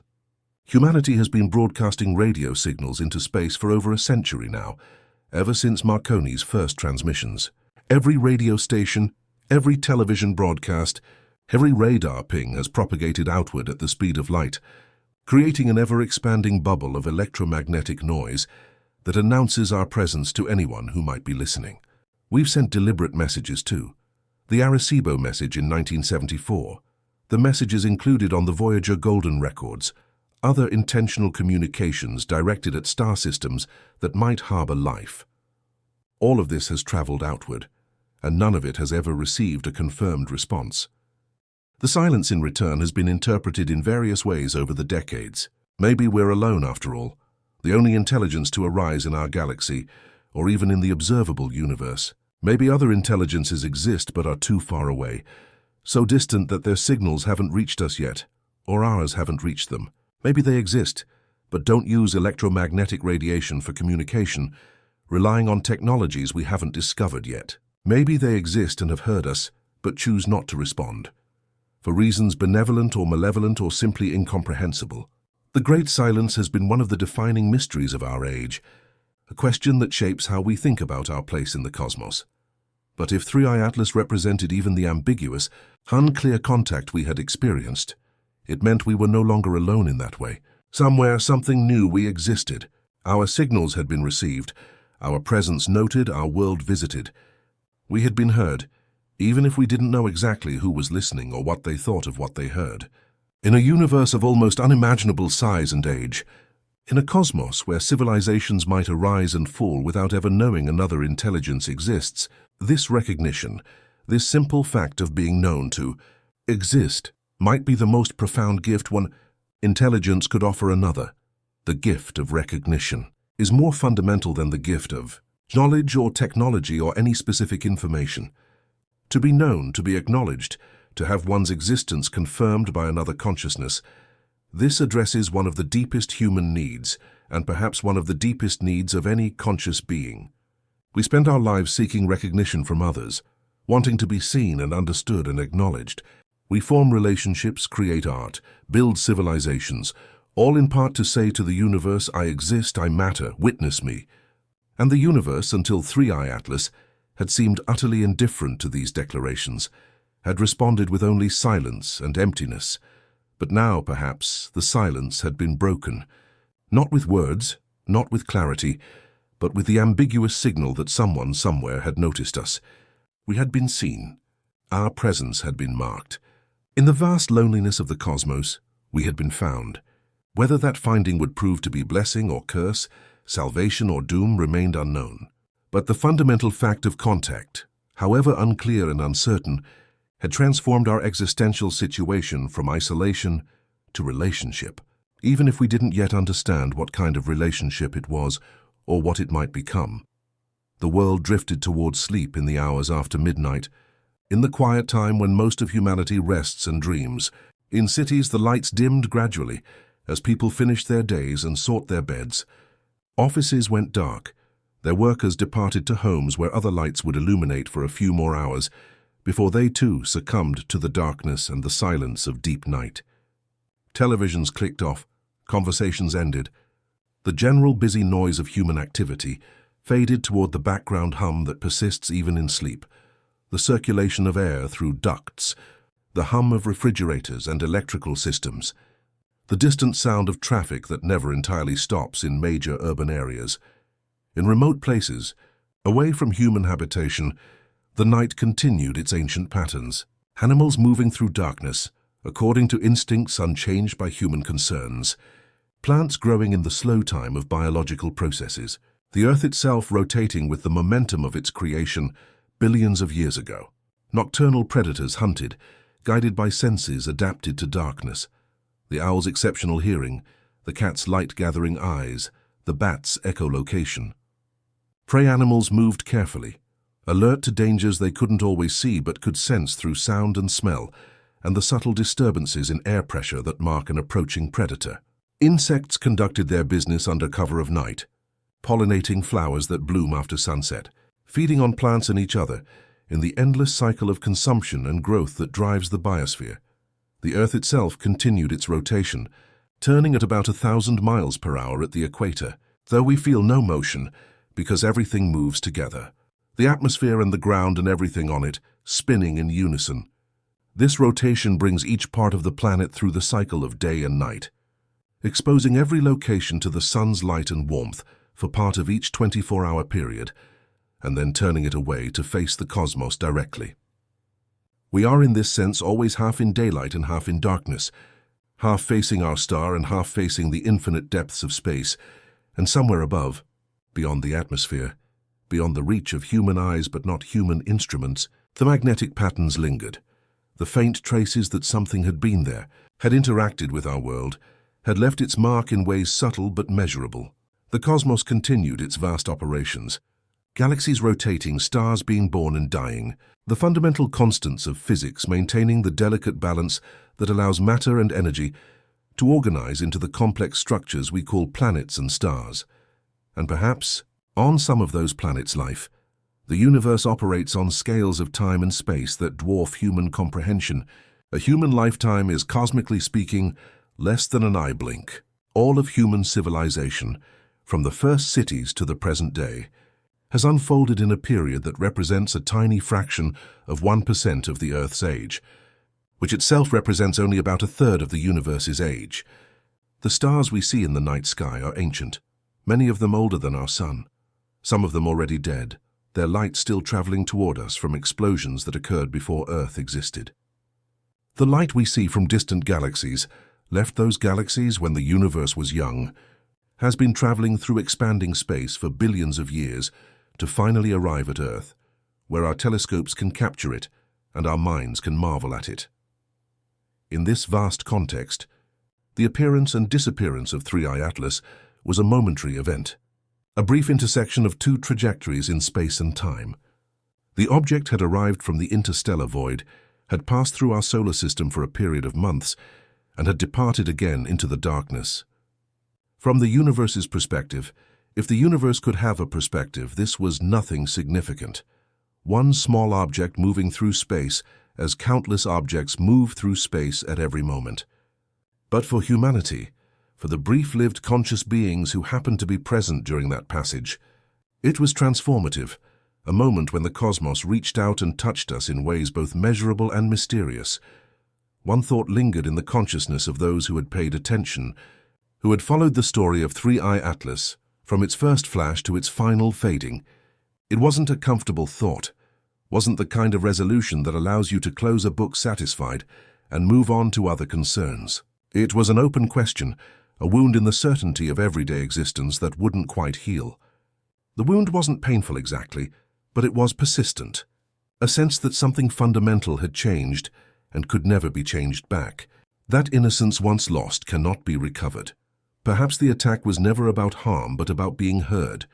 Perhaps everything that had happened, the flashes, the pulses, the magnetic disturbances, the fragment in Greenland, the quantum anomalies, the dreams, was a desperate attempt at communication by an intelligence so different from us that it didn't know how else to make its presence known.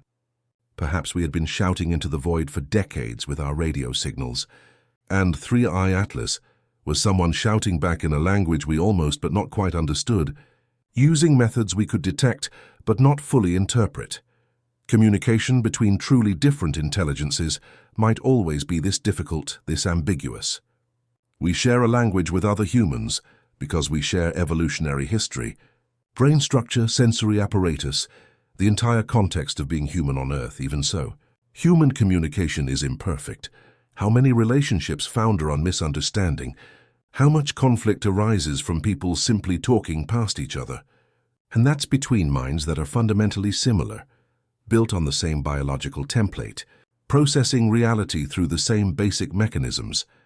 Now imagine trying to communicate with something that evolved under utterly different conditions, that processes reality through different senses, that thinks in patterns shaped by different evolutionary pressures, that has no shared cultural or historical references. Where would you even begin? You couldn't assume that basic concepts like time or space or causality would be understood in the same way. You couldn't use metaphor or symbolism because those depend entirely on shared context. You couldn't even rely on mathematics being universal. Despite what many scientists assume, the assumption that mathematics is universal is itself based on our particular way of organizing thoughts about quantity and relationship. If that was true, then both parties in this cosmic conversation had failed and succeeded simultaneously. Failed because no clear communication had occurred, no mutual understanding had been established, no relationship had formed that could be built upon, but succeeded because the most basic fact had been communicated. I am here, I know you exist, you are not alone. In the vast, cold, mostly empty universe, that simple recognition might be everything. Maybe success doesn't require understanding. Maybe it's enough simply to acknowledge the other's existence. To say through whatever means available, I see you, I notice you. You matter enough for me to reach out across the void and try to make contact.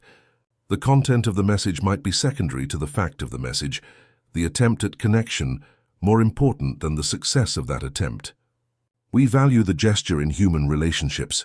Someone who tries to help but doesn't quite succeed is still appreciated for the effort, for the caring that motivated the attempt. Perhaps the same principle applies on a cosmic scale. The sky above continued its slow rotation. The ancient patterns of stars that humans had been watching and naming and finding meaning in since before history began. But now those patterns carried a different weight, a different possibility. Every point of light might be a sun with worlds, and some of those worlds might harbor intelligence, and some of that intelligence might be looking back at us right now, wondering the same things we wonder, asking the same questions we ask. Are they out there? Are we alone? If they exist, what do they think of us? Would contact bring enlightenment or catastrophe, friendship or conquest, understanding or incomprehension? These questions had been theoretical before 3i Atlas, material for science fiction and philosophical speculation. Now they were empirical questions, waiting for answers that might come tomorrow or in 1,000 years or never. The transformation from theoretical to empirical is significant. A theoretical question is something you can debate without urgency, explore from the comfort of an armchair, discuss over coffee without the conversation meaning anything beyond intellectual exercise. But an empirical question demands engagement with reality, forces you to confront the fact that there is an answer, even if you don't know what it is. The universe contains the truth of the matter, and that truth exists independently of what you believe or hope or fear. Somewhere in the cosmos, other intelligences either exist or they don't. They either know about us or they don't. They either care about our existence or they don't. And 3i Atlas has provided suggestive evidence that at least some of these questions have answers that we will need to learn to live with. In the gentle darkness of a world that had been touched by the unknown and survived, humanity continued its journey, carrying now the knowledge that the universe watches back, that the void contains more than emptiness, that the ancient human question, are we alone, had perhaps been answered, even if the answer was ambiguous and unsettling, and wrapped in layers of uncertainty that might never be fully unwrapped. The journey continues because it must continue. Life moves forward through time in only one direction, and consciousness is carried along with it, whether we feel ready or not. The events surrounding 3i Atlas had happened, could not unhappen, would be part of humanity's story from this point forward. How that story would develop, what role 3i Atlas would play in the larger narrative of human development, remained to be seen. Perhaps it would mark a turning point, the moment when everything changed. Perhaps it would fade into a curious footnote, remembered by specialists but largely forgotten by the general population. Perhaps it would be reinterpreted through so many different frameworks that the truth of what occurred would become irretrievable, lost in competing narratives, and somewhere far beyond the orbit of Earth, beyond the reach of our strongest signals and clearest vision, 3M Atlas continued its journey, carrying with it whatever data it had gathered, whatever impressions it had formed, whatever message it might deliver to whatever intelligence had sent it or awaited its return. The object that had briefly intersected with human history faded back into the cosmic background, leaving behind only questions and traces and memories and the changed perspective of a species that had looked into the mirror of the unknown and seen something looking back. The story wasn't over. Stories like this never really end. They just fade into the next thing, become part of the context for whatever comes after. Somewhere in secure facilities, researchers continued analyzing data, writing papers that might never be published, conducting experiments that might never be explained to the public. Somewhere in homes and apartments and dormitories, people continued having dreams they didn't quite understand, waking with fading memories of lights and oceans, and voices speaking in languages that were almost familiar. Somewhere in the vast bureaucracies of governments and militaries and space agencies, contingency plans were being updated, protocols established for what to do if it happened again, if another object came, if next time the contact was clearer, or more demanding or less ambiguous.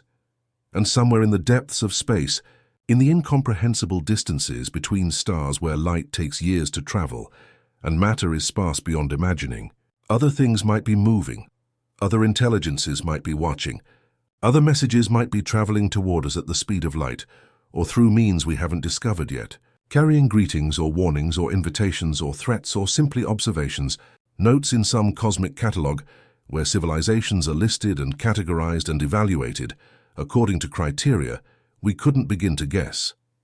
The possibility that we are being catalogued, that humanity is an entry in some vast database maintained by intelligences we can't imagine, is both humbling and terrifying. We become specimens, examples of a type, data points in someone else's research. Our individuality, our sense of being unique and special, dissolves into categorization.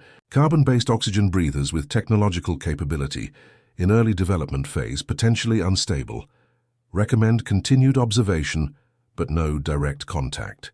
Our entire history, everything we've built and thought and dreamed, reduced to a few lines in a file somewhere far beyond our reach.